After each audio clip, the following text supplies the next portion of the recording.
দেশের একমাত্র মহিষ প্রজনন ও উন্নয়ন খামারে ৩ মাসে মারা যাওয়া ২১টি মৃত মহিষের বাচ্চার ময়নাতদন্ত নিয়ম না মেনে করার অভিযোগ উঠেছে। মহিষের প্রতিরোধমূলক ব্যবস্থাপনা পরিস্থিতি নাজুক হয়ে যাওয়ায় প্রতিষ্ঠান প্রধানকে শোকজ করেছে প্রাণী সম্পদ অধিদপ্তর। তবে মহিষ প্রজনন ও উন্নয়ন খামার প্রধানের দাবি, নিয়ম মেনেই মৃত মহিষের ময়নাতদন্ত করা হয়েছে।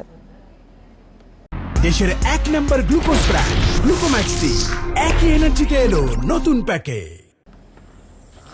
ডিসেম্বর, জানুয়ারি ও ফেব্রুয়ারি এই ৩ মাসে বাগেরহাটের ফকিরহাটে মহিষ প্রজনন ও উন্নয়ন খামারে ২১টি মহিষের বাচ্চা মারা যায়। পরে মহিষগুলো ময়নাতদন্ত নিয়ে ওঠে অনিয়মের অভিযোগ। এতগুলো বাচ্চার মৃত্যুর ঘটনায় মেডিকেল টিম গঠন করা হয়েছে কিনা তাও কোথাও উল্লেখ নেই। এ অবস্থায় গত ২ মে প্রতিষ্ঠান প্রধানকে চিঠি দেয় প্রাণী সম্পদ অধিদপ্তরের পরিচালক। মহিষ প্রজনন ও উন্নয়ন খামারের প্রধান জানান, মারা যাওয়া মহিষের বাচ্চাগুলো ভারত থেকে আনা হয়। রাস্তার ধকল সইতে না পেরে ২১টি বাচ্চা মারা যায়। নিজে ভেটেরিনারি সার্জন না হওয়ায় মৃত মহিষগুলো ফকিরহাট উপজেলা ভেটেরিনারি সার্জনকে দিয়ে ময়নাতদন্ত করা হয়। কোথাও অনিয়ম হয়নি বলে দাবি তার। ইন্ডিয়া থেকে কিছু বাচ্চা আসছিল ছোট অবস্থায়, ওই অবস্থায় তার একটা খুব ক্রিটিক্যাল অবস্থায় ছিল। একে জার্নি ট্রেস, তারপরে শীতের ট্রেসের কারণে কিছু, আর এমনি শীতের সময় কিছু বাচ্চা এমনিতেই হয়।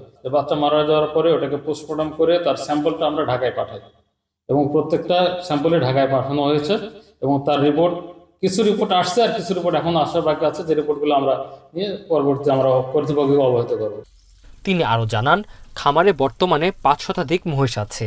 সেই হিসেবে মহিষের মৃত্যুর হার আশঙ্কাজনক নয়। কিছুদিন আগে আমরা ইন্ডিয়া থেকে মুর্রা জাতের মহিষ নিয়ে আসছি।